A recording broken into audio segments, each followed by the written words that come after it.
Ya tenemos 100.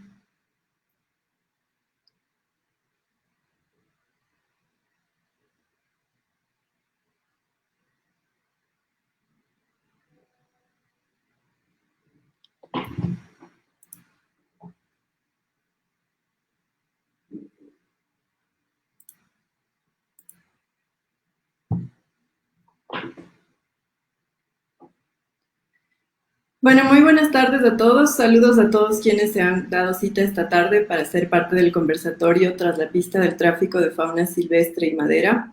Mi nombre es May Romero de WCS Ecuador y estaré acompañándoles en este evento, al igual que nuestros colegas de WWF Ecuador, a quienes damos el paso. Hola con todos, muchísimas gracias por acompañarnos del día de hoy. Mi nombre es María Vallejo, oficial de comunicación de WWF Ecuador, y estaremos arrancando este evento. Adelante, May. Bueno, es un gusto para nosotros contar con su valiosa presencia e interés en estos temas claves para la conservación. Desde ya les agradecemos por compartir el enlace de este evento entre sus contactos y también les comentamos que pueden activarse en redes sociales a través del hashtag #Alianza Fauna y Bosques. No olviden dejarnos las preguntas en los comentarios y también contarnos desde dónde nos están siguiendo.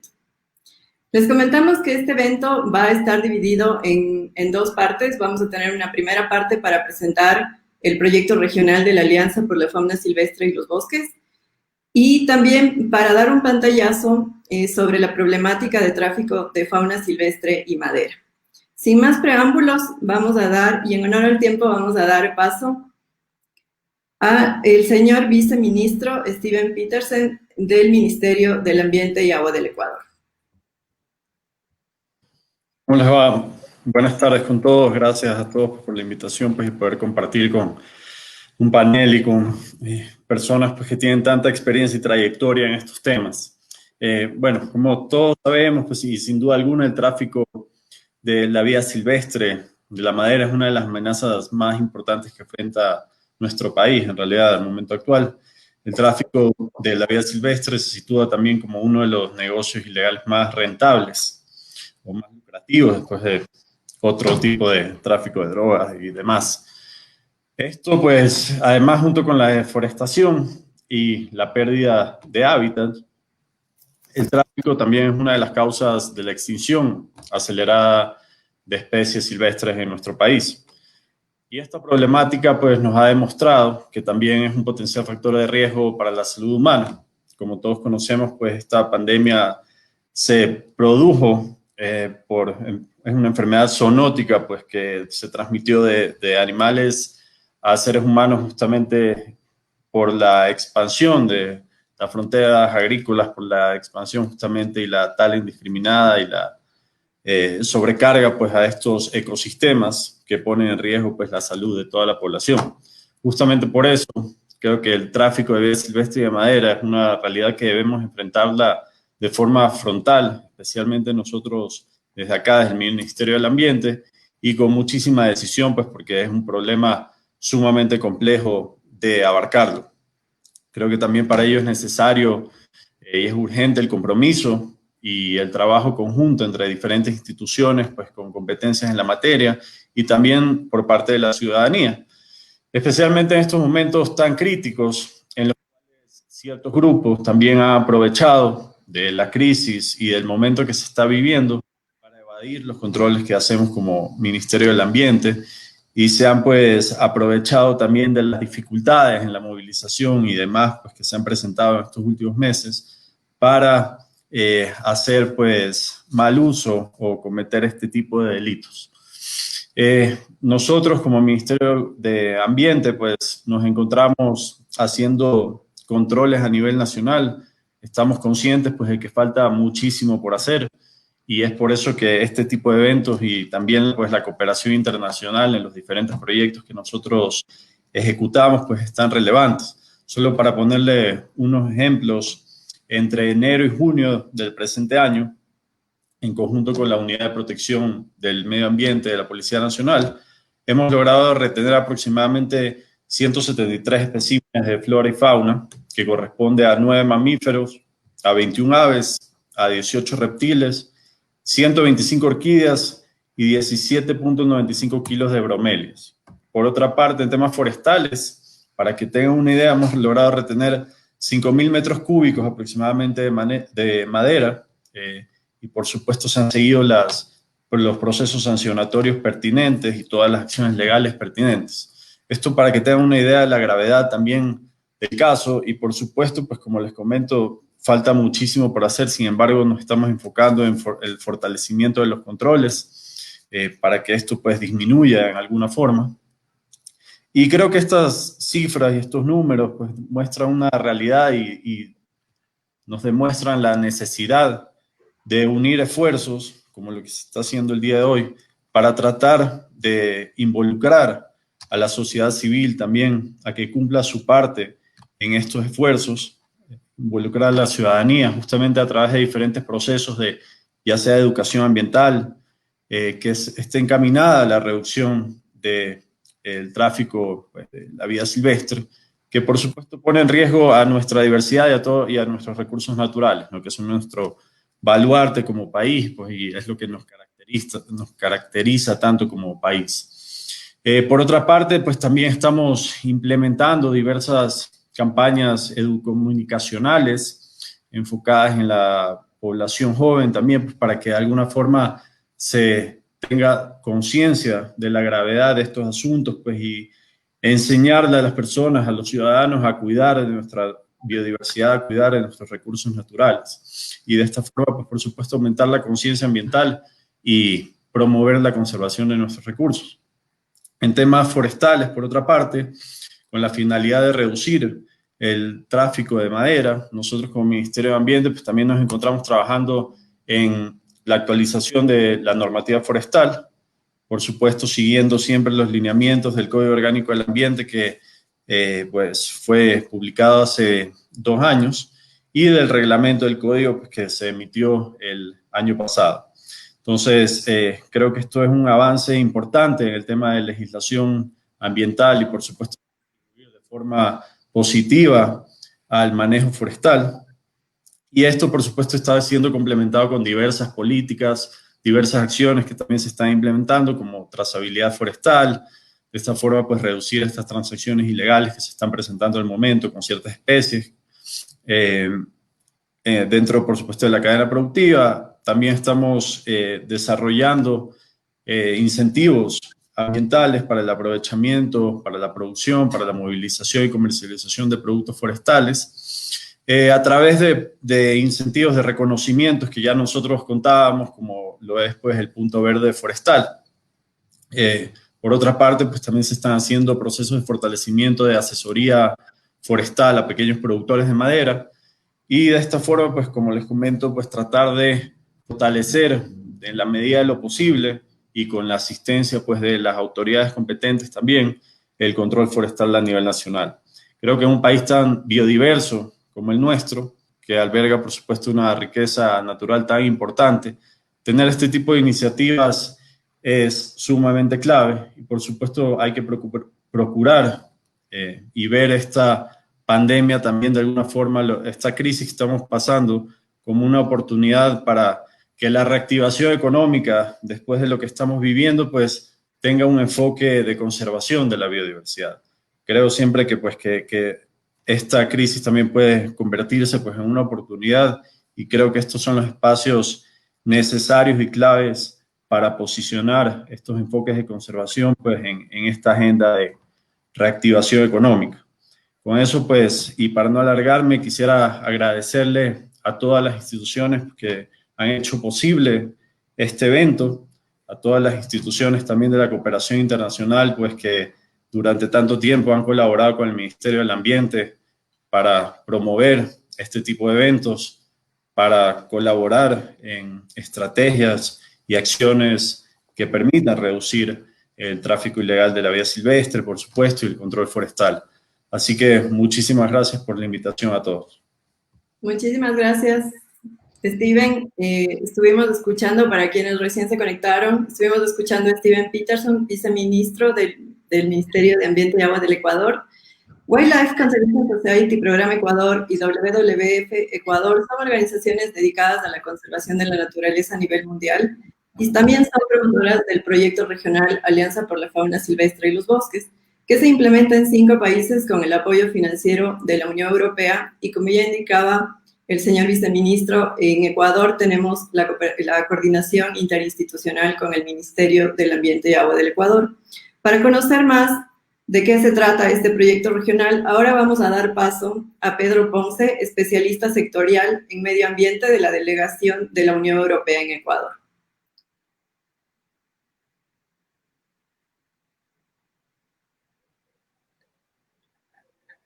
Muchas gracias.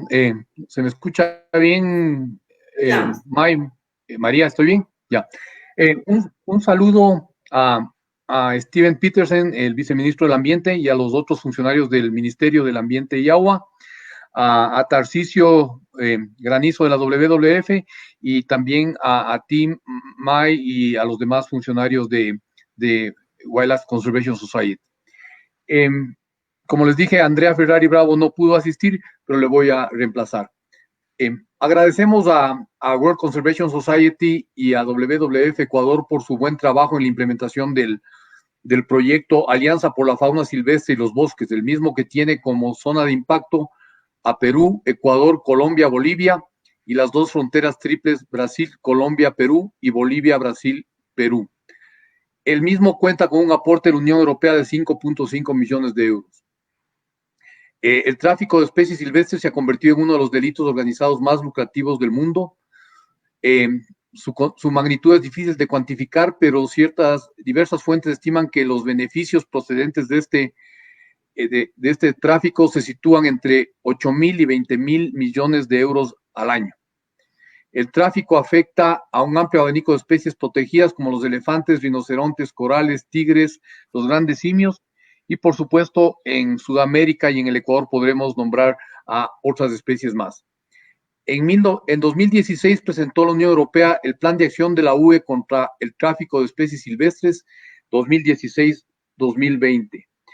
Se trata de un plan de amplio alcance que aborda el contrabando de la vida silvestre de la Unión y fortalece el papel de esta a la hora de combatir estas actividades ilegales de forma global mediante 32 medidas y se divide en 3 sectores prioritarios: prevención, aplicación y cooperación.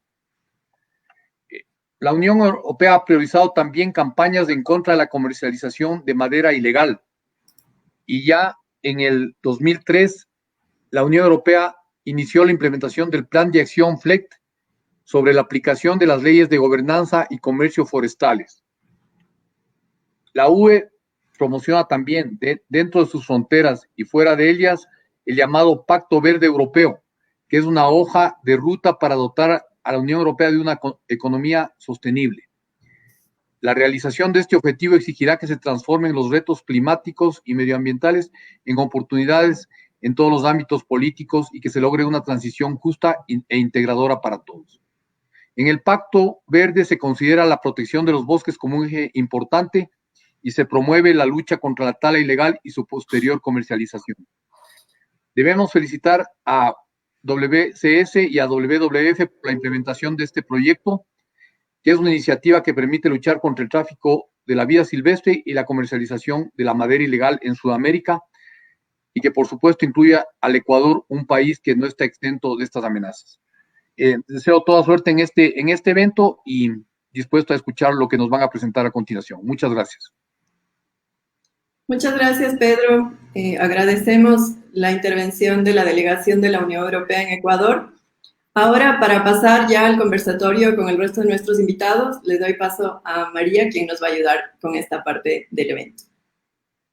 Muchísimas gracias, May, y muchísimas gracias a Pedro y a Steven por sus palabras para arranque a este evento. Como saben, ahora vamos a pasar a un conversatorio y tenemos a realmente grandes invitados con muchísima experiencia en este tema que nos responderán unas preguntas para darnos un pantallazo de esta grave problemática en nuestro país. Para empezar, tenemos a Sebastián Valdivieso, director de WCS en Ecuador. Hola, Sebastián, bienvenido. También nos acompaña Tarcisio Granizo, director de WWF en Ecuador. Por parte del Ministerio de Ambiente y Agua tenemos a Silvana Chulde, directora de Bosques. a Abraham Loaiza, director de Biodiversidad. Hola, Silvana. Hola, Abraham. Hola, ¿cómo están?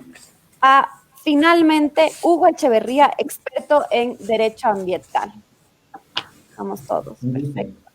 Bueno, bienvenidos, muchísimas gracias por estar aquí. Es realmente un gusto contar con su participación en este conversatorio y, por supuesto, decirles a todos los que nos están viendo desde las redes sociales que envíen sus preguntas. Vamos a dejar un espacio al final de este conversatorio para responder las preguntas del público, así que mándenlas en los comentarios y nos aseguraremos de responder la mayor cantidad de preguntas posible.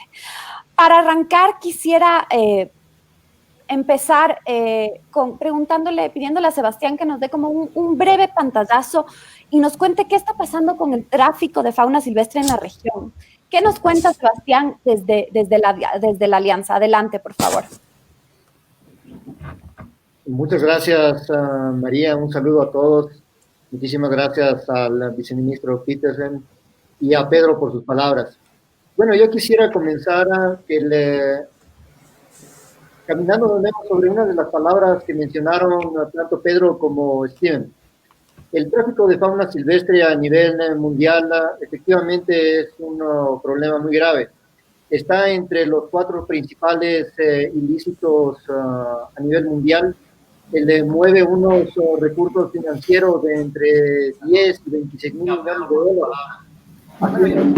Es un negocio muy lucrativo, pero que además sea a nivel mundial un negocio de muy bajo riesgo.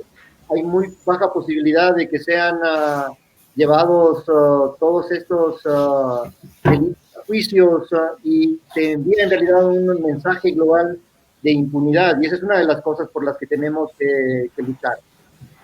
Además de ser una actividad ilícita, también es una de las principales amenazas a la biodiversidad. Yo lo mencioné, Pedro como Steven, extraen los animales del hábitat natural en donde hay una función ecológica sumamente importante, afectan el normal funcionamiento de los ecosistemas, ponen en riesgo los servicios ecosistémicos y por lo tanto también ponen en riesgo la provisión de los medios de vida de las comunidades locales. Es decir, que este es un problema bastante serio desde la perspectiva del crimen como tal, pero también desde los efectos ambientales que esto produce. Debemos recordar también que Latinoamérica acoge al 40% de la biodiversidad mundial y al 25% de las amenazadas del planeta, y de la cual una gran porción de nuestra población es su única fuente de alimentos. Las poblaciones dependen de la cacería de subsistencia, la pesca de subsistencia para poder tener acceso a proteína animal, por ejemplo, y el momento en que se retira a estos animales de estos medios de vida, ponemos en riesgo el acceso a los alimentos de parte de estas comunidades. Nuestra región, desafortunadamente, no está exenta de este tipo de delitos. Nosotros sufrimos el embate del tráfico de vida silvestre desde hace mucho tiempo, pero en los últimos años se ha intensificado. En base a información que nosotros hemos obtenido en la Alianza, haciendo un análisis solamente de medios de comunicación en donde hemos capturado noticias de los decomisos, sabemos que entre enero y junio de este año se han capturado 950 ejemplares entre aves, mamíferos, reptiles y anfibios, pero esto es apenas una gota en la punta del iceberg, porque el problema es muchísimo más serio. Y además de este trabajo que se ha hecho para tener una noción del problema, podríamos sumar otras cosas que están también en las noticias y que probablemente ustedes han visto, como por ejemplo el decomiso de las 11.000 aletas de tiburón que hubo en China, los decomisos que ha habido en los últimos años de tortugas Galápagos que han ido a parar en Perú y que han sido decomisadas por las autoridades peruanas, lo que está pasando también con los comillos de jaguar que están siendo demandados en Asia por China y que están poniendo en riesgo la fauna silvestre en Perú y en Bolivia, y probablemente también lo están haciendo en el Ecuador, pero no tenemos esa información. Y es por eso que uno de los retos principales que plantea la Alianza es que nosotros podamos entender bien cómo funciona, cuál es la dinámica de este delito de tráfico de vida silvestre en nuestra región y en nuestros países. Y para eso necesitamos entender bien qué se trafica, cuánto se trafica, cuáles son las rutas de tráfico que se utilizan, cuál es el mecanismo de tráfico interno en los países para el tráfico doméstico de animales, pero también necesitamos entender cuál es ese nivel de tráfico transfronterizo. Y una de las cosas que hemos hecho es ejecutar algunos diagnósticos ya para poder tener esta información y entender cómo funciona este fenómeno.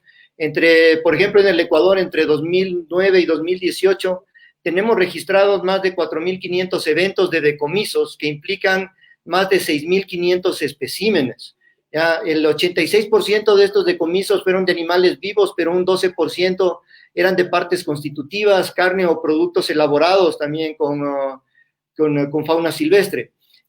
Pero esto nosotros creemos que son datos que apenas dan una idea de lo que está sucediendo, y como decía el viceministro Peterson, nosotros tenemos que trabajar en mejorar los mecanismos, esos mecanismos de decomiso, de control y vigilancia que se hacen, nos van a dar más información para poder entender de mejor manera cuál es el real volumen del tráfico de vida silvestre en el Ecuador, solamente para comparar con lo que sucede en Perú. Entre el 2000 y el 2018 en Perú se decomisaron 80.000 especímenes, muchísimo más de lo que nosotros hemos decomisado. Entonces ahí están los vacíos y las oportunidades para poder trabajar en el fortalecimiento de los mecanismos de control y vigilancia, fortalecer las políticas públicas y además mejorar la aplicación de la ley y conseguir realmente condenas que envíen un mensaje de que se combate al tráfico de vida silvestre de manera contundente, pero además de que los delitos de tráfico de vida silvestre no tienen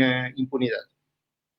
Muchísimas gracias, Sebastián, por esa respuesta. Vamos viendo lo complejo de la situación. Y para complementar, Tarcisio, quisiera que tú nos cuentes ahora desde la problemática del tráfico de madera. Sabemos que están relacionadas, que hay muchas similitudes, sin embargo, esa problemática en sí trae sus propias complejidades. Adelante, Tarcisio. Tarsi, estás en silencio, si puedes prender tu micrófono. Perfecto. Quería en primer lugar agradecer y felicitar al Ministerio del Ambiente y Agua por estar aquí en este evento, a los colegas de WSS, al abogado Echeverría, muy contento de tenerte aquí, mi estimado Hugo. Bueno, con respecto al tema, yo creo que el tema forestal tiene sus propias complejidades, es sumamente, es de alguna forma similar al tráfico de fauna, pero tiene sus propias complejidades. Quiero hacer referencia a un estudio que que vamos a publicar dentro de poco tiempo, preparado por el consultor David Palacios, que es un análisis situacional y propuestas de estrategias para enfrentar la tala y el comercio ilegal de madera en Ecuador, con énfasis en zonas de frontera. Y hemos sacado algunos, es parte precisamente de este proyecto. Así es que gracias a ese estudio hemos sacado algunos datos que son importantes, ¿no es cierto? De acuerdo con el informe Crimen Transnacional y el Mundo en Desarrollo de 2017 por el Global Finance Integrity, la tala, ya le han dicho, la tala ilegal de madera es el tercer negocio ilícito más grande del mundo después de el tráfico de armas, el tráfico de drogas, generando ganancias de miles de millones de dólares. Se estima que en América Latina entre el 50 y el 90% de la madera es comercializada ilegalmente. Ya yendo a nuestro país, según un estudio del CIFOR, el tema de la madera es que la mayor parte de la madera sale de pequeños productores que utilizan motosierra para los cortes, y la madera resultante tiene muy poca transformación industrial y es comercializada en mercados nacionales o cruzando las fronteras de países vecinos con muy poco impuesto formal, es decir, con muy poco ingreso al Estado. Es increíble entender que conforme a los estudios que se han hecho, el desperdicio de madera al aserrar la madera en el sitio de corta y tala es increíblemente alto, ¿no? Se llega hasta el 60 al 70% de pérdida de la madera, ¿no es cierto? La pérdida de cobertura vegetal ocurre en todas partes, todo el tiempo.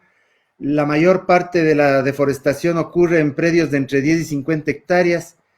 y como decíamos, con un desperdicio increíblemente alto. Acaba de salir también hoy el informe Planeta Vivo, que es un informe que realiza WWF cada 2 años, en el que se demuestra que hay una reducción de las poblaciones de mamíferos, aves, anfibios, reptiles y peces entre 1970 y 2016 de aproximadamente el 68%, pero el dato más grave y el que más nos preocupa es que en las regiones tropicales de América del Sur, donde está nuestro país, la declinación alcanza al 94%. Es decir, es una cosa que nos llama a la reflexión porque mucha de esta declinación proviene de la deforestación.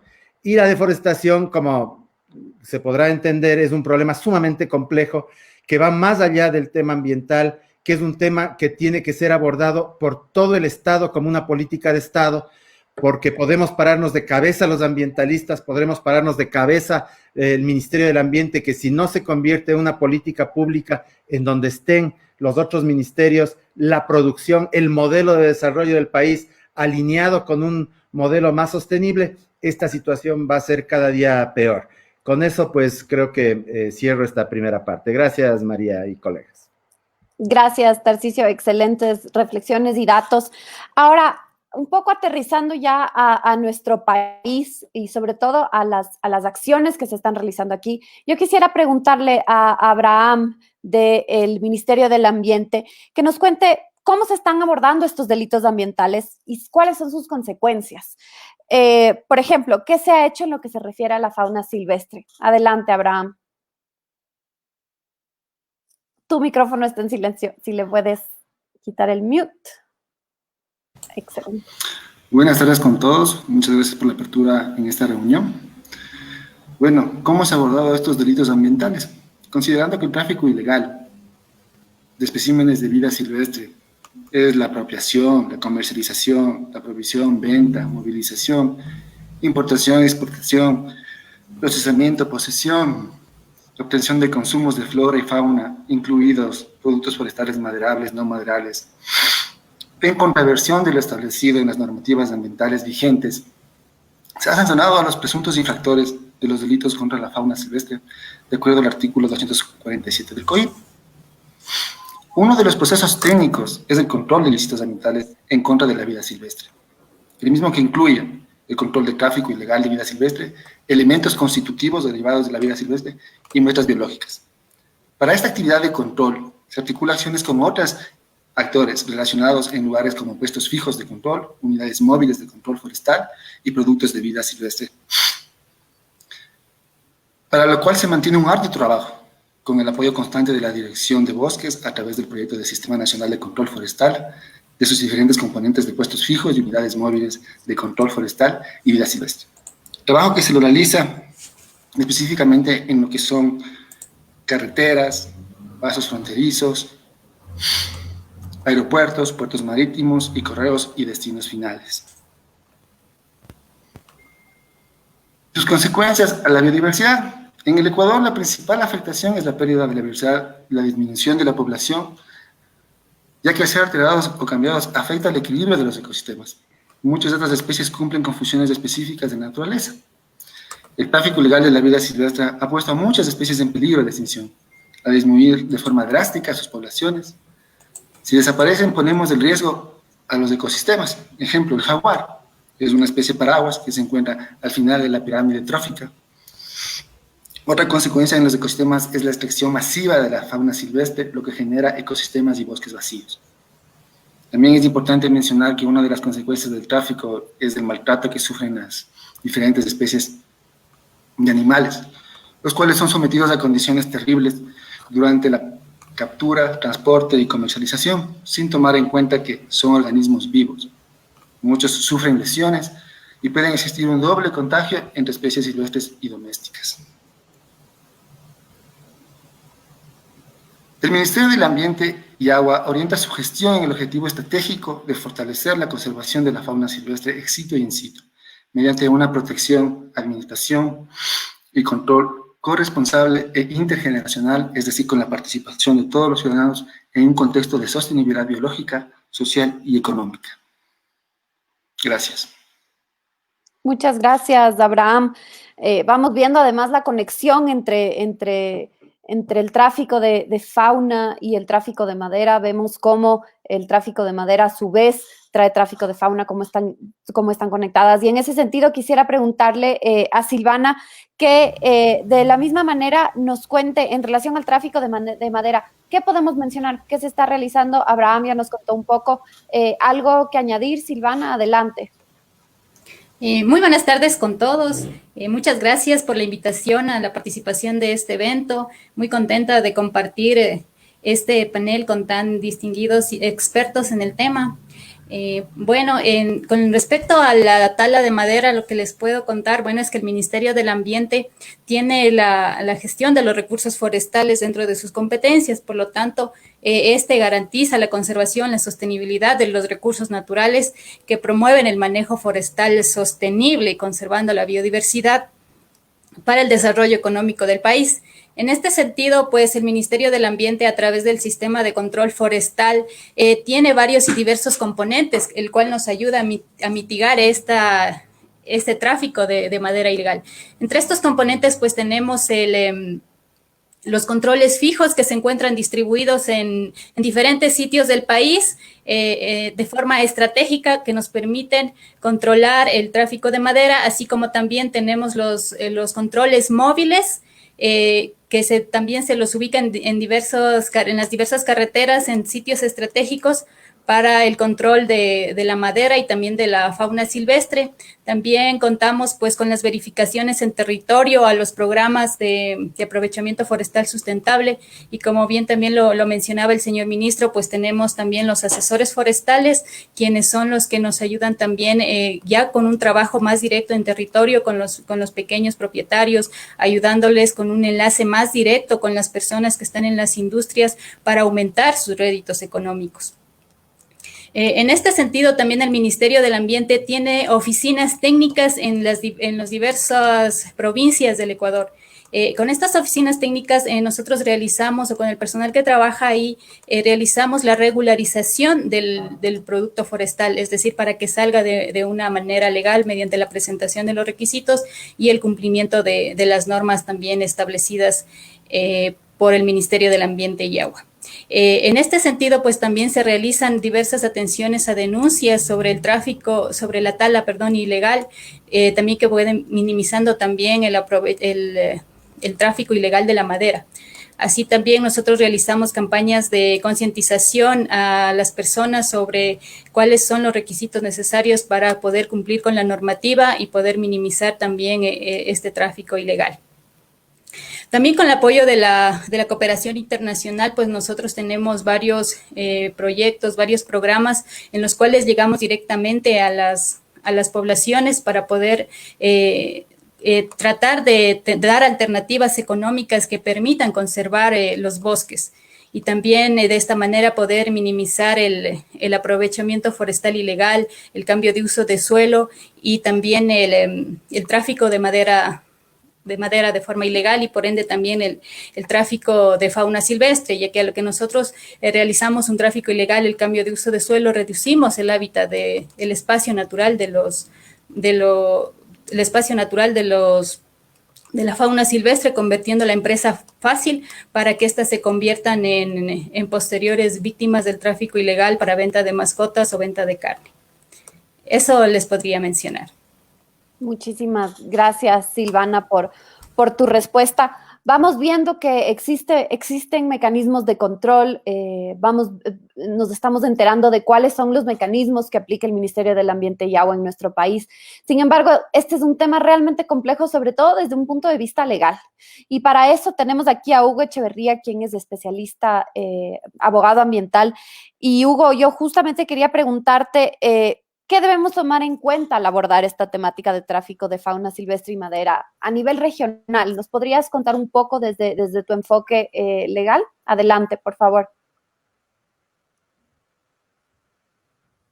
Buenas tardes, muchísimas gracias por la invitación. Es un gusto compartir panel con tan distinguidos colegas. Bueno, en primer lugar, es importante mencionar que los países de la región ya tienen un tiempo de experiencia en esta materia, ya hay experiencia acá. Nuestros países, todos, han tipificado al tráfico ilícito de vida silvestre como delito. Y también las agencias del Estado, sobre todo las policiales y las judiciales, han aplicado la ley en algunos casos, aunque hay que decir que los resultados han sido variados, ¿verdad? Ya Sebastián anotó que más bien la sensación en esta materia, en cuanto a la respuesta frente al delito, no es la más positiva ante la opinión pública y en las estadísticas. En todo caso, la primera idea que quiero compartir con ustedes es que tenemos experiencia, al punto que ya esa experiencia nos permite aprender ciertas lecciones e identificar fortalezas y también debilidades, obviamente, ¿no? En el caso del Ecuador, por ejemplo, tenemos este tema en la ley penal desde el año 2000, ya vamos a las 2 décadas, y en este tiempo la ley penal en esta materia, específicamente en el tipo penal del tráfico, ha sido revisada en 2 ocasiones, ¿sí? Más o menos un poquito sobre la base de la experiencia se van adaptando la legislación, pero como vamos a ver a continuación, falta todavía bastante camino por recorrer.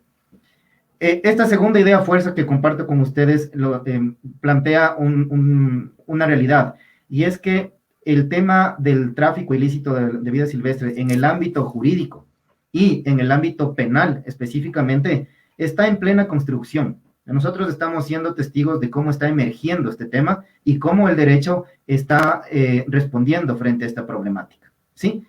Ahora bien, Pedro Ponce señaló al inicio una frase importante.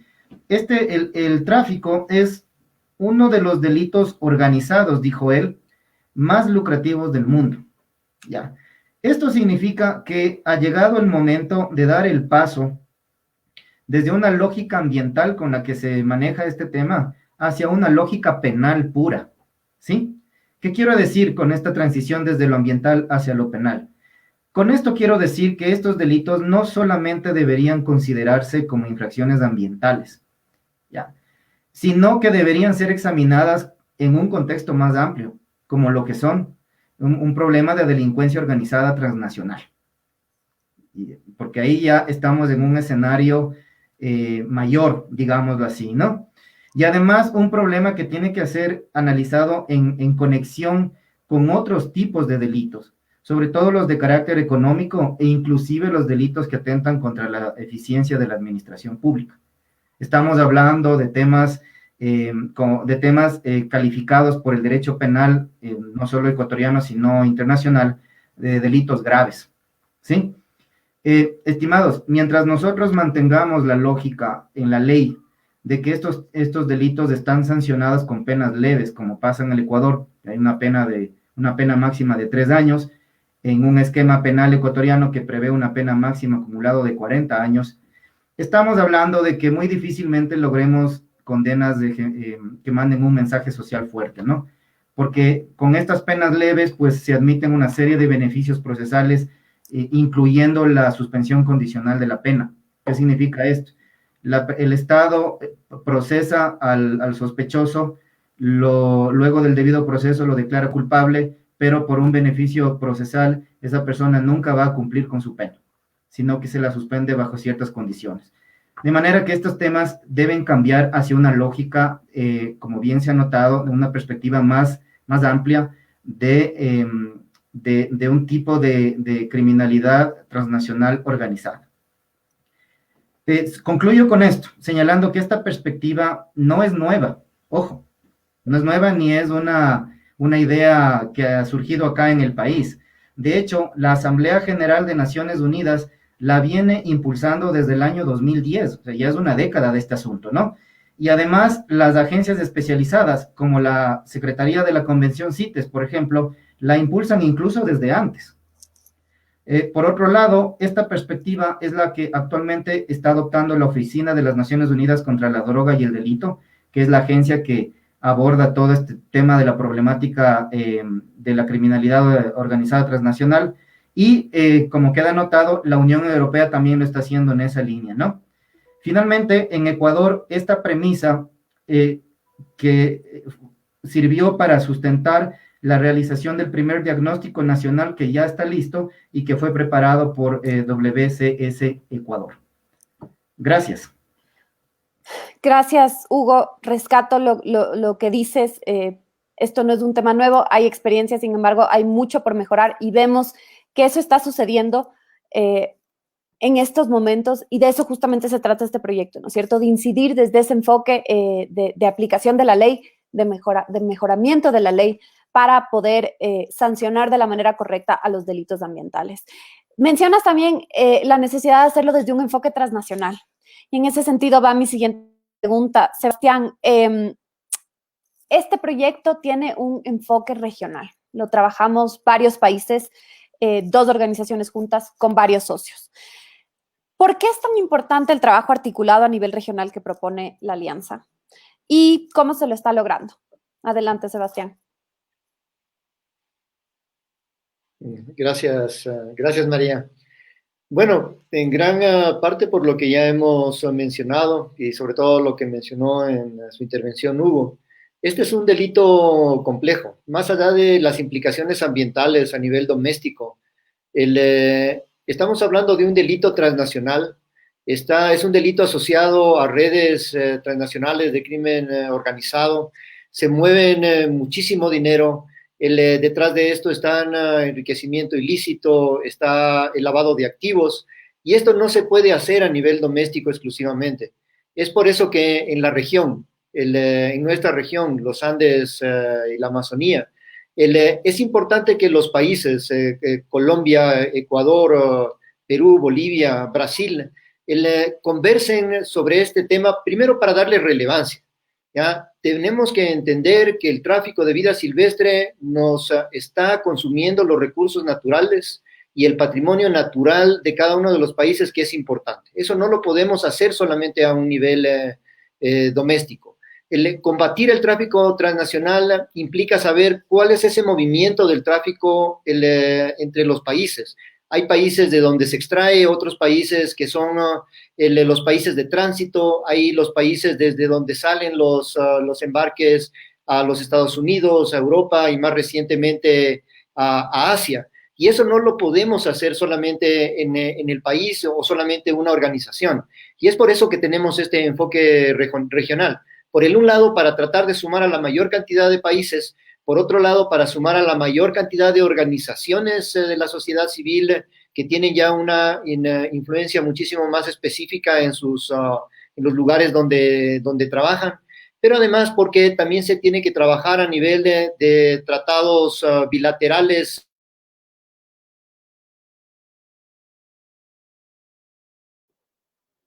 Creo que Sebastián está teniendo problemas con su conexión. Sí. Bueno, mientras...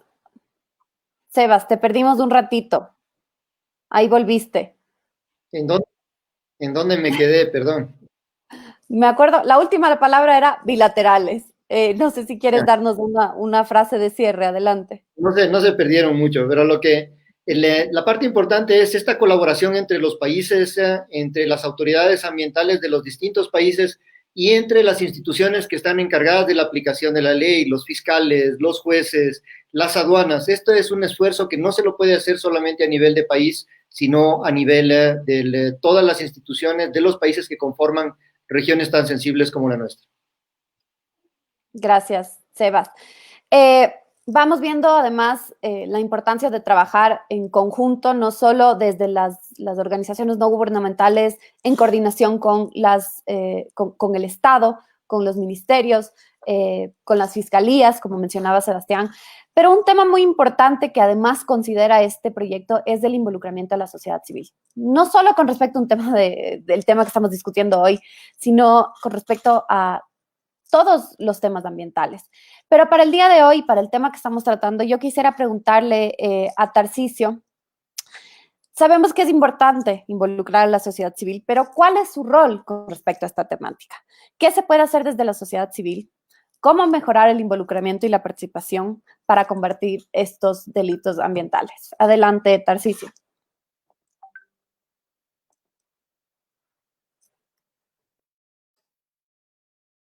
Creo que estás En silencio, sí, estás en silencio. Gracias, perdón.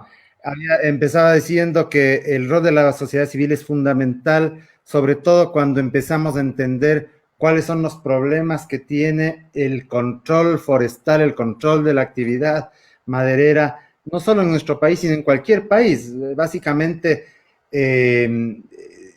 no se actúa sobre la ilegalidad, se actúa más sobre la legalidad, revisando guías, etcétera. Ya es momento de empezar a enfocarnos en, por ejemplo, los aserraderos. ¿Qué tipo de madera compran los aserraderos? Falta de uso y optimización de herramientas tecnológicas, por ejemplo. Se necesitan nuevas herramientas tecnológicas para el control. Deficiencias en los mecanismos de identificación de la madera. Es decir, los técnicos muchas veces no saben de qué madera se está transportando, se está hablando y se está transportando. Como ya lo dijeron, el tema de la normativa secundaria, todavía se sigue usando el TULSMA cuando ya tenemos un código orgánico ambiental, deficiencias en el control post-programas de manejo. En fin, hay una serie de problemas y cuando entendemos toda esta complejidad, entonces sí podemos empezar a pensar cuál es el rol de la sociedad civil, ¿no? Por ejemplo, la sociedad civil, las organizaciones no gubernamentales, las asociaciones de base, las organizaciones campesinas, indígenas, pueden empezar a fortalecer las capacidades de los propietarios de bosques y empezar a mejorar las técnicas de aprovechamiento de bajo impacto, por ejemplo, o fomentar el uso de especies forestales maderables alternativas para liberar la presión sobre aquellas que están en peligro de extinción. Recientemente salió un artículo sobre los artesanos de San Antonio de Ibarra que ya no tienen madera de nogal y de cedro para sus artesanías. Es cada vez más importante involucrar a los propietarios del bosque en el control forestal, ya que ellos tienen más presencia en el territorio que lo que podemos tener cualquiera de nosotros. Además, con una autoridad ambiental que está debilitada por falta de recursos, entonces se hace necesario que la sociedad civil tome este rol. Implementar salvaguardas sociales y ambientales que garanticen derechos de propiedad, tenencia de la tierra, porque parte de la irregularidad y la ilegalidad en el control forestal y en el manejo forestal es el tema de inseguridad sobre la tierra. Generar más conciencia ambiental entre la ciudadanía en general, y por eso le apostamos mucho al tema de la educación ambiental. Y sobre todo, por ejemplo, hay cosas tan absurdas como que el Estado no tiene una política para compra de madera de origen, no digo certificada, simplemente de origen legal. Yo creo que hay que empezar por ahí. Una política de Estado para compras públicas de madera debería ser orientada solamente a la compra de madera, pero de madera legal. Y es como primer paso. El siguiente paso será una política de Estado para compra pública de madera certificada, que es distinto. Así, pero lo fundamental yo creo que es convertirnos en veedores y apoyar al Ministerio del Ambiente, al Estado, a los gobiernos autónomos centralizados en todo este tema de reorganizar, reorientar todo lo que es el manejo forestal sostenible, el control forestal. Gracias. Gracias, Darcy. Vamos viendo entonces que se vuelve importante ver cómo cada parte va jugando su rol con respecto a este tema. Ahora, volviendo un poco a la aplicación de la ley, sobre todo por parte de la autoridad competente del Ministerio del Ambiente y Agua, yo quisiera preguntarle a Abraham, ¿cómo fortalecer la aplicación y cumplimiento de la ley por parte de las autoridades, tanto nacionales como a nivel regional? ¿Qué hace falta integrar? ¿Cómo podemos mejorar, Abraham? Adelante. Estás en silencio, si puedes prender tu micrófono, por favor. Claro. Bueno, con respecto a tu pregunta, para fortalecer la aplicación de la normativa ambiental vigente, se requiere establecer alianzas estratégicas, públicas, privadas, que permitan mejorar una coordinación en el control de los delitos ambientales, de la vida silvestre y sus productos forestales, en los diferentes procesos de control, pasos fronterizos, legales, ilegales, aeropuertos, puertos marítimos, correos, destinos finales, como por ejemplo contar con el apoyo de organizaciones para el fortalecimiento de la capacidad de actores de la sociedad civil y del personal gubernamental. Además, sería recomendable tomar en cuenta incrementar el personal técnico en las diferentes áreas para un mejor accionar en los puntos críticos del tráfico ilegal de especímenes de vida silvestre y los productos forestales. Eso es lo que te puedo mencionar, mi estimada. Ahora fui yo la que estaba con el micrófono en silencio. Gracias, Abraham, por tu respuesta. Silvana, te estaba preguntando algo que agregar desde el enfoque forestal. ¿Cómo podemos mejorar la aplicación de la ley desde la autoridad ambiental? ¿Qué hace falta integrar? Cuéntanos. Estás con el micrófono en mute.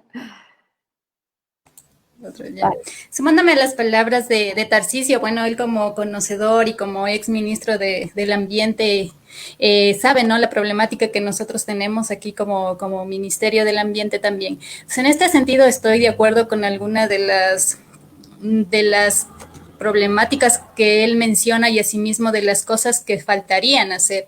En este sentido, pues yo lo que puedo aumentar a esta temática es que sí, nosotros tenemos actualmente un código orgánico ambiental y un reglamento en el cual nosotros estamos actualmente realizando las normativas, ¿no? Y estas normativas que nosotros las estamos realizando para ya dejar a un lado el texto unificado de legislación secundaria es adaptarlas a una situación más real, ¿no? Adaptarlas a cada sitio, a cada territorio para que sean más aplicables. También dentro de esto lo que se podría también hacer es, como dijo él, ¿no?, realizar una legalización masiva de la tenencia de tierra. Ese es uno de los factores principales por los cuales existe la tala ilegal, ¿no? Ya que dentro de la normativa, el COA, la ley de tierras, establece que el propietario que tenga su título de propiedad es el que debe de realizar la extracción de los productos forestales, ¿no? Y al no tener este requisito, pues estamos como fomentando en este caso la ilegalidad para poder sacar esta madera de los territorios.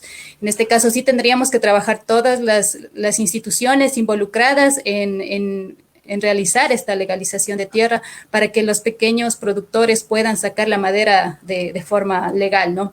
Y también, bueno, es importante involucrar a la ciudadanía, ¿no? Los datos estadísticos que nosotros nos dan como Ministerio del Ambiente, vemos que la madera, así como los registros de los decomisos, de las retenciones de tráfico de fauna silvestre, están dirigidos principalmente, en este caso les podría hablar de Pichincha, ¿no?, de la ciudad de Quito. Así también nosotros como ciudadanos, como citadinos, nosotros tenemos bajo nuestro usos diversos muebles, diversos usos de la madera que nosotros les damos diariamente, ¿no? Entonces, en este sentido, yo creo que la capacitación, así como dice la educación ambiental, debe estar como un eje transversal para que desde pequeños, desde los niños, inculcarles este valor de la conservación y el uso adecuado y preguntarnos, ¿estamos nosotros adquiriendo bienes forestales o productos forestales que vienen de una procedencia legal? ¿Cuál es ese papel que de nosotros como ciudadanía estamos adoptando? No es solo una competencia del Ministerio del Ambiente realizar el control de la tala ilegal. También está en nosotros, desde cada sitio donde nos encontramos, tener conciencia de los materiales de producto forestal y asimismo de la fauna silvestre que nosotros en algunos casos estamos utilizando, ¿no? Crear conciencia también desde pequeños en nuestros niños que los animalitos de la vida silvestre deben de quedarse en el bosque y que no son mascotas. En un estudio reciente que estoy realizando, se ve y se determina que la mayor cantidad de fauna silvestre viene de la provincia de la Amazonía y se queda en la provincia de Quito como mascotas, ¿no? Entonces son esos datos alarmantes e interesantes que nos llevan a pensar qué papel de nosotros como ciudadanos estamos realizando para minimizar tanto el tráfico de madera como el de fauna silvestre. Otro también punto que se me quedó que también hablaba Tarcisio es sobre la tecnología. Sí, nosotros a través de los diferentes proyectos que habíamos mencionado y del programa REM tenemos recursos también en donde se está estableciendo el sistema de alertas tempranas, ¿no? Este sistema de alertas tempranas nos permitirá detectar con prontitud las áreas en donde se están deforestando para nosotros poder realizar un control más efectivo. así como también me hablaba del destino final. Sí, me había olvidado, dentro de lo que nosotros hacemos como Ministerio del Ambiente, tenemos también el componente de destino final. Tenemos a las personas que hacen este trabajo en los diversos depósitos. En el mes de febrero también el Ministerio del Ambiente, a través del programa REM y Pro Amazonía, realizó la capacitación a varios de los funcionarios en lo que es la identificación de especies forestales, tanto en árboles como en madera, fortaleciendo los conocimientos de las personas para poder realizar de una mejor manera este trabajo en territorio. Asimismo, creo que la normativa más bien sí incluye un tema de incentivos forestales, que también lo estaremos trabajando en norma secundaria, como para poder tener un premio, se puede decir, a las personas que están realizando un trabajo legal con la madera, tanto desde la finca de los pequeños productores hasta el destino final. Eso es lo que podría aportar en cuanto a lo que se tiene pensado, los retos que tenemos todos. Gracias, Silvana. Muy importante lo que mencionas, ¿no es cierto?, con respecto a nuestro papel como ciudadanos, nuestro papel como consumidores, ser cuestionadores, tener en cuenta todo lo que proviene de la madera y pensar de dónde viene eso. Y cosas que parecen muy común, como lo que antes era una mascota, saber el costo detrás de esa mascota. Creo que es muy importante ese tema. Y volviendo en esa línea, continuando en esa línea sobre el involucramiento de la sociedad civil, desde el punto de vista legal, quisiera preguntarle a Hugo, ¿qué mecanismos de colaboración se necesitan desarrollar entre la sociedad civil y las agencias gubernamentales para mejorar la aplicación de la ley? Hugo. Excelente. Hay varios mecanismos, pero por el tiempo me voy a referir a 3. Y el primero tiene una relación más, no tanto desde los individuos o colectivos, sino desde las organizaciones no gubernamentales, por ejemplo. Básicamente, establecer o fortalecer la cooperación técnica.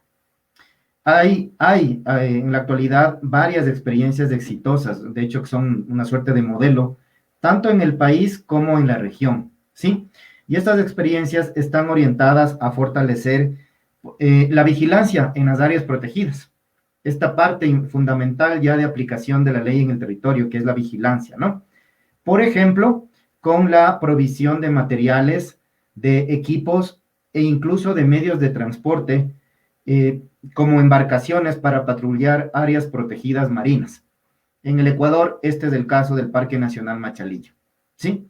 Entonces, ahí hay una cooperación técnica que tiene una consecuencia directa en la aplicación de la ley, porque se les está dotando de instrumentos a la autoridad para que pueda hacer un trabajo efectivo en el control y vigilancia de estas áreas, ¿verdad?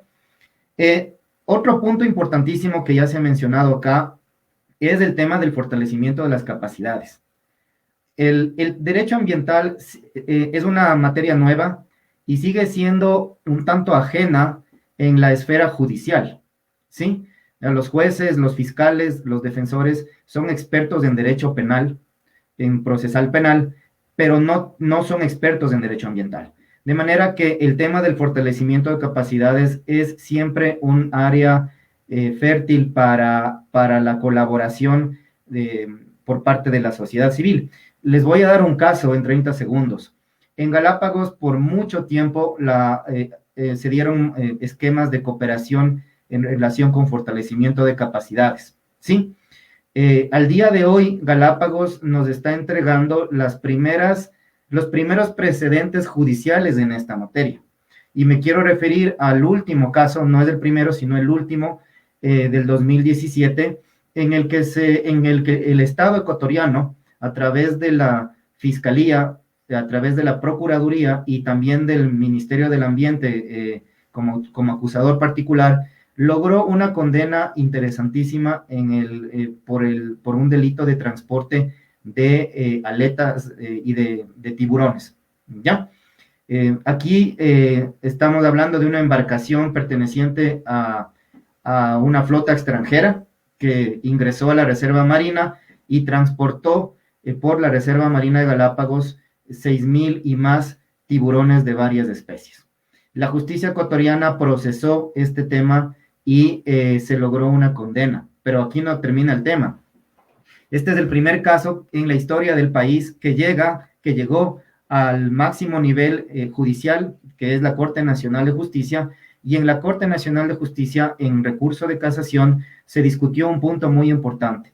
¿Qué pasa con la embarcación que fue el medio de transporte, el medio para cometer este delito?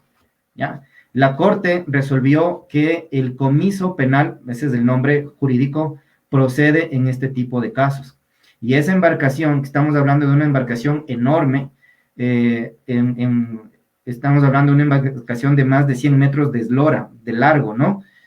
Ahora pertenece a la flota de la Armada Nacional bajo el nombre de Hualcopo, ¿sí? Y está prestando servicios de control y vigilancia en nuestro territorio marítimo. Así es que miren cómo estas cosas, cuando hay fortalecimiento de capacidades, pasa el tiempo y hay ya resultados visibles que son muy positivos, ¿no? Ahora son los jueces de Galápagos quienes están dictando lecciones sobre el tema y lecciones positivas. Y finalmente, para no quitar más del tiempo, quiero referirme a un tercer punto que para mí es el más importante. La ciudadanía debe involucrarse con mayor actividad en estos temas. Y al menos en el caso ecuatoriano y en otros países de la región, la legislación permite eso.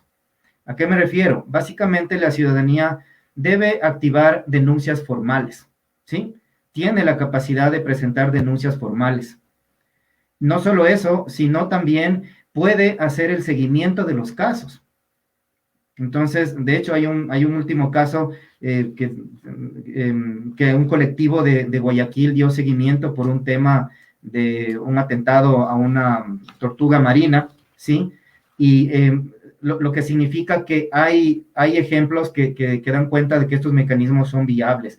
Incluso en países como el nuestro, en los que la posibilidad de acceder a la justicia es amplia, es abierta, se pueden presentar escritos de amicus curiae, que son básicamente escritos jurídicos que plantean aportes, criterios jurídicos especializados en casos como estos que son constitucionalmente calificados como de interés público.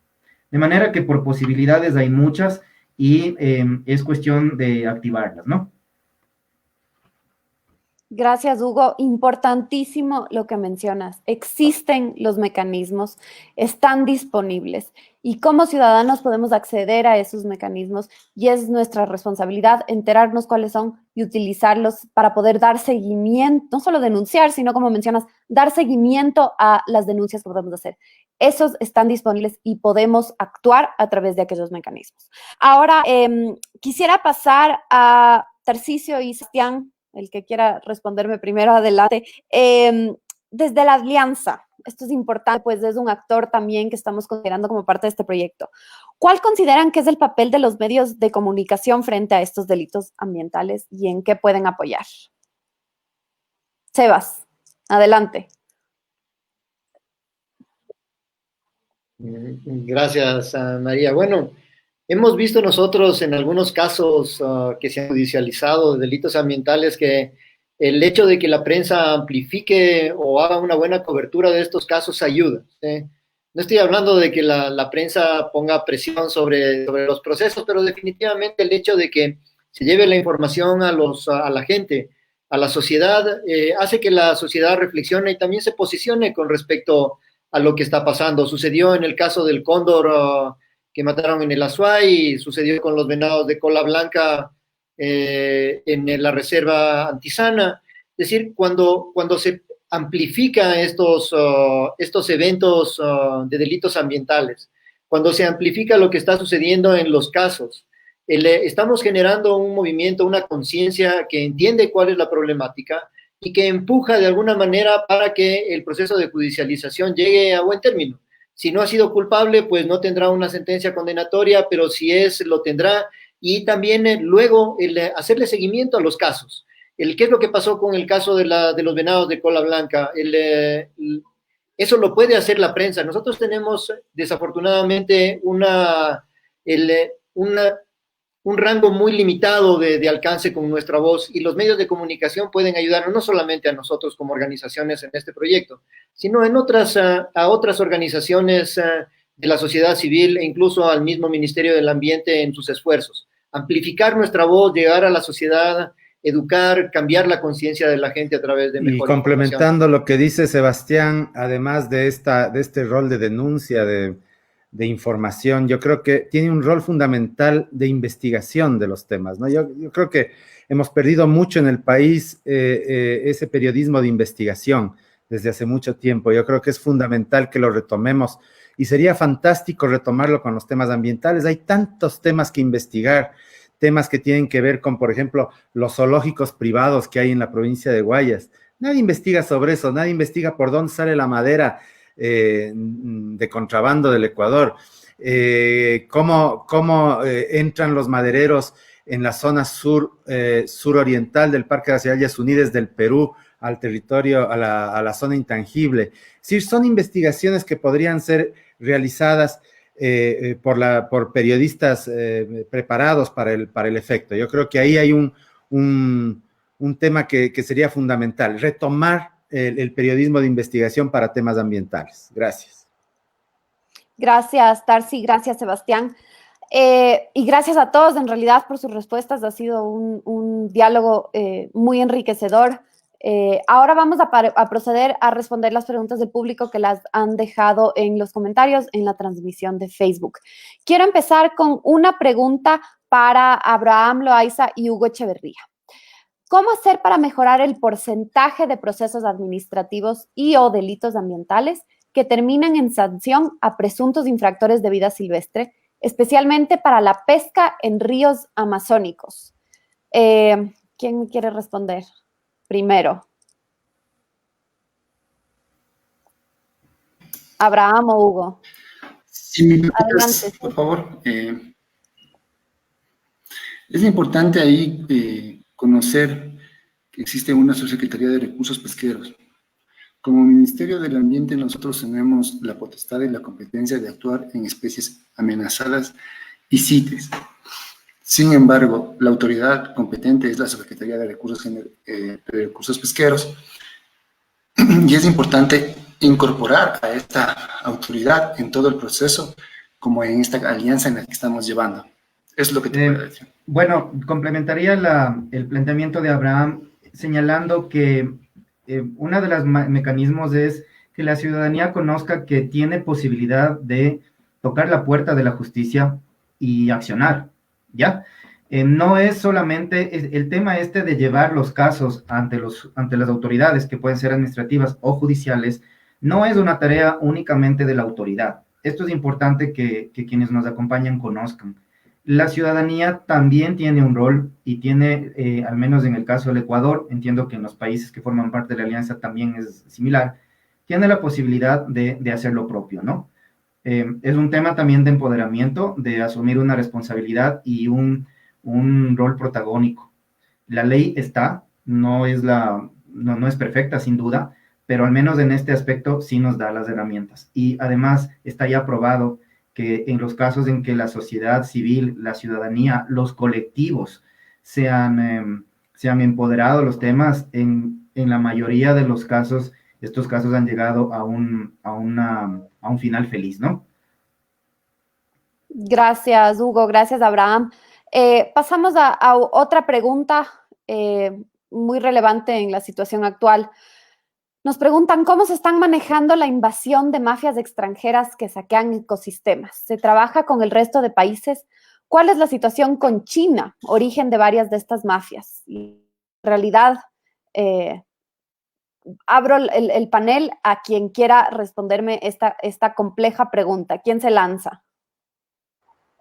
Bueno, el tema de la flota china, hay que recordar que la flota china, al menos de lo que se sabe, pesca en aguas internacionales y aparentemente lo hace de manera legal. Es decir, una cosa es eso y otra cosa es la pesca ilegal. Que sea legal no significa necesariamente que sea sostenible. Entonces, ahí viene la cuestión de cómo volverle sostenible a esa pesca que ocurre en alta mar.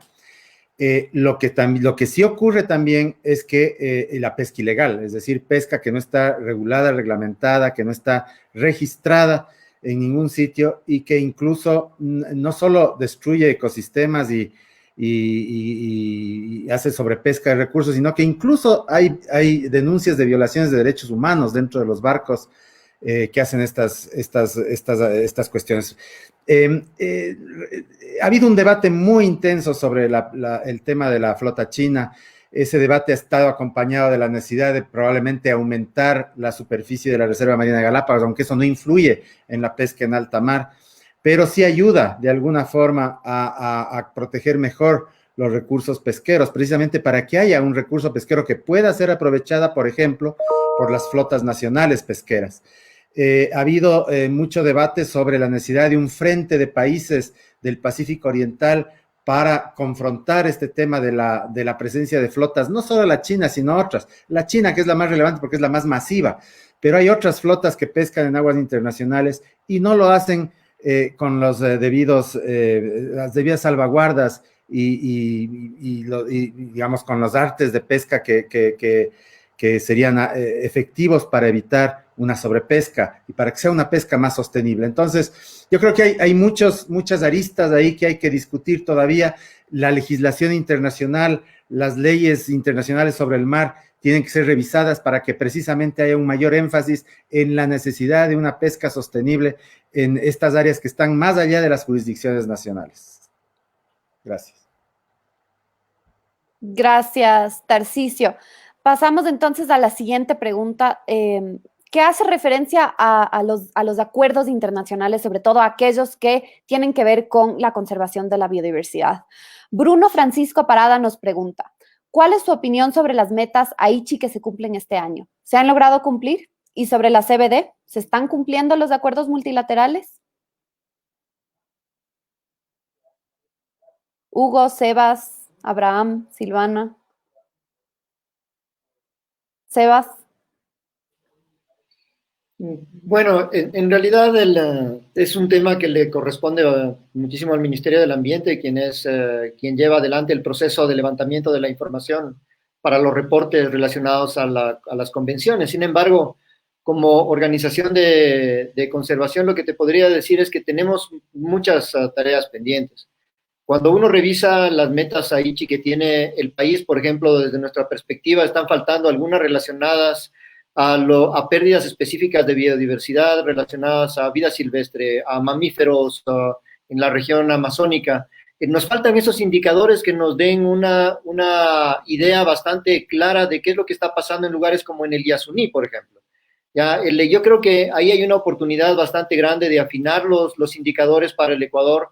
Los impactos de infraestructura, de las extractivas sobre la biodiversidad es otro tema que tampoco estamos generando indicadores de cómo está la gestión. Las carreteras en el Yasuní realmente generan una defaunación alarmante por la amplificación de las áreas de cacería, que siendo incluso cacería de subsistencia se amplifica a tal punto que generan una defaunación, sobre todo en poblaciones de primates, que es alarmante. Entonces, el tema de Aichi es una cuestión que de las metas Aichi, que la maneja el ministerio con participación de la sociedad civil también, pero desde nuestra perspectiva hay espacio para mejorar los indicadores, mejorar los compromisos que nosotros tenemos y sobre todo, como decía, topar algunos puntos que no los estamos topando y que son sumamente importantes.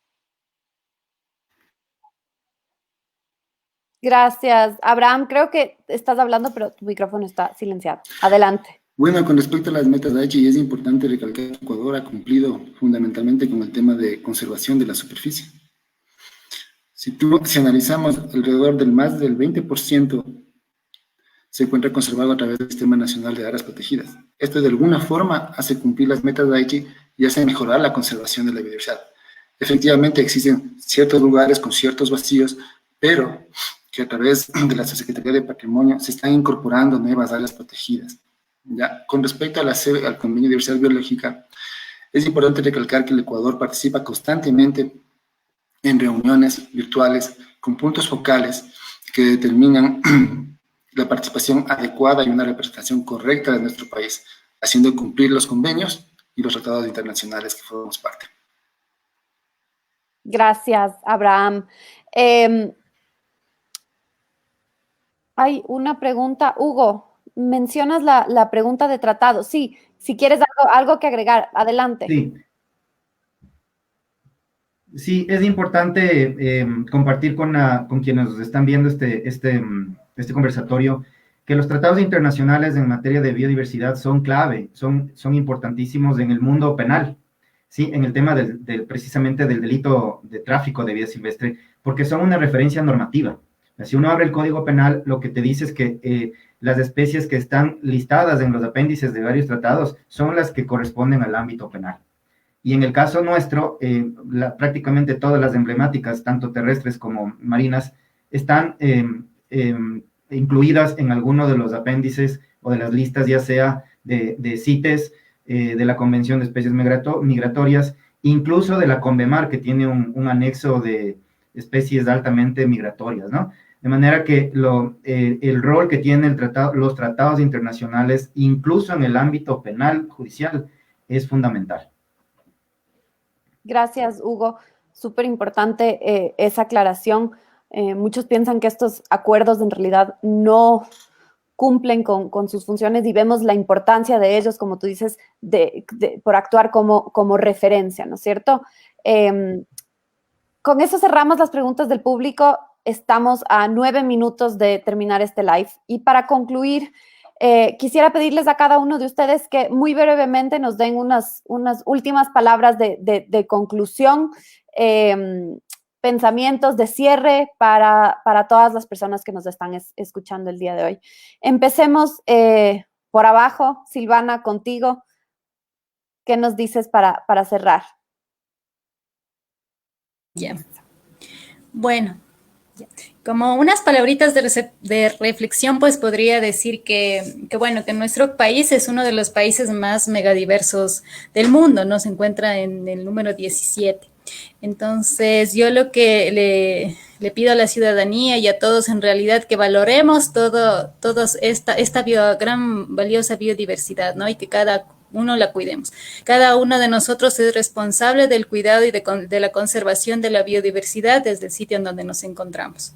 Entonces, en este sentido, pues, darles un agradecimiento especial por la invitación y también desear éxitos en esta alianza por la fauna silvestre que en realidad estaba leyendo los resultados que se van a obtener, son muy buenos en beneficio de la conservación de los bosques y también de nuestra fauna silvestre. Muchas gracias, Silvana, una buena tarde. Esperemos que así sea. Estamos arrancando con pie derecho. Abraham, por favor. No, así va a ser. Tu micrófono. Perdón. Bueno, como una reflexión, es importante destacar que Ecuador es uno de los países más pequeños, pero el más rico en términos de superficie, ¿no? En el contexto de biodiversidad. Pero es importante formar estas alianzas, recuperar estos espacios, poner los temas sobre la mesa, conversar de las problemáticas, llevar compromisos para avanzar en la lucha contra los ilícitos ambientales, en el tráfico de vida silvestre, que afectan a nuestra biodiversidad. Como ya dije, es una responsabilidad, y como ya dijimos todos, de todos los compañeros y todos los ecuatorianos para su protección. Listo. Gracias, Abraham. Hugo, adelante, por favor.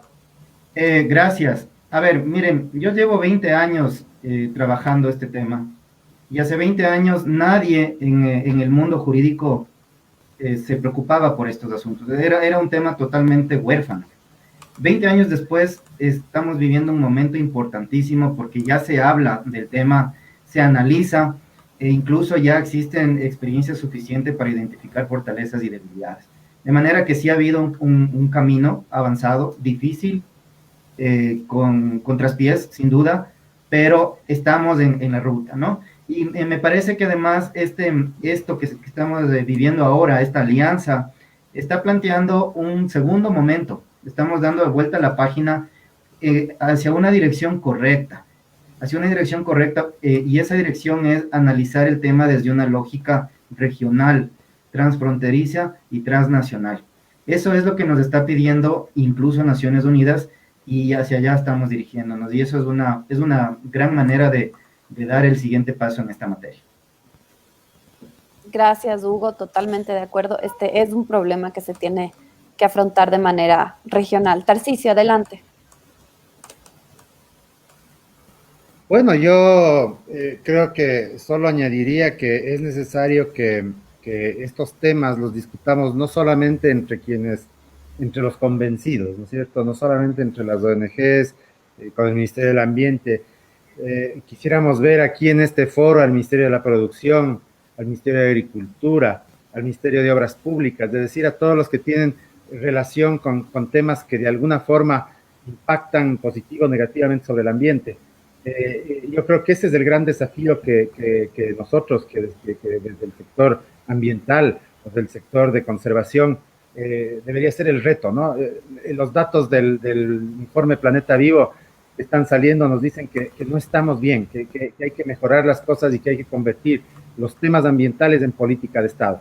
De nuevo, por más de que nos paremos de cabeza nosotros los ambientalistas, el Ministerio del Ambiente, la gente convencida, no vamos a tener ningún resultado positivo y vamos a seguir perdiendo la batalla, a menos que esto sea un tema transversal. Y lo importante, preguntarles a los candidatos, a las candidatas, a las dignidades que van a ser electas del próximo año, ¿qué piensan sobre estos temas? Y sobre eso elegir nuestro voto. Gracias.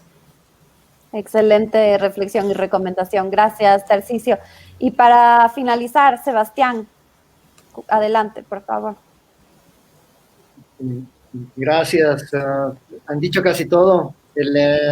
Solo quisiera contarles que cuando nosotros vemos quiénes estamos involucrados en la alianza, numéricamente somos muy pocos. Ya probablemente menos de medio centenar de personas moviendo el proyecto en los 4 países y las 2 fronteras en la región, pero que los cambios no se consiguen solamente con nosotros. Ya, los cambios comienzan a través de esta iniciativa, los ponemos a disposición de la sociedad para discutirlos, para desarrollar capacidades en las organizaciones de la sociedad civil, pero de ahí la sociedad tiene un rol importantísimo en la conservación.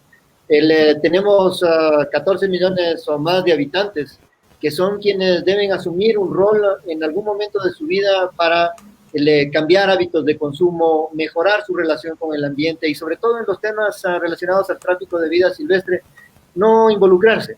Los animalitos tienen su casa, estando ahí cumplen una función ecológica sumamente importante que garantiza que los servicios que nosotros tenemos, como por ejemplo el agua de Quito, la podamos mantener en el futuro. Así que es un rol de todos. Los invito, más allá del grupo que conformamos, el grupo humano que conforma la alianza, a colaborar en la conservación de la vida silvestre.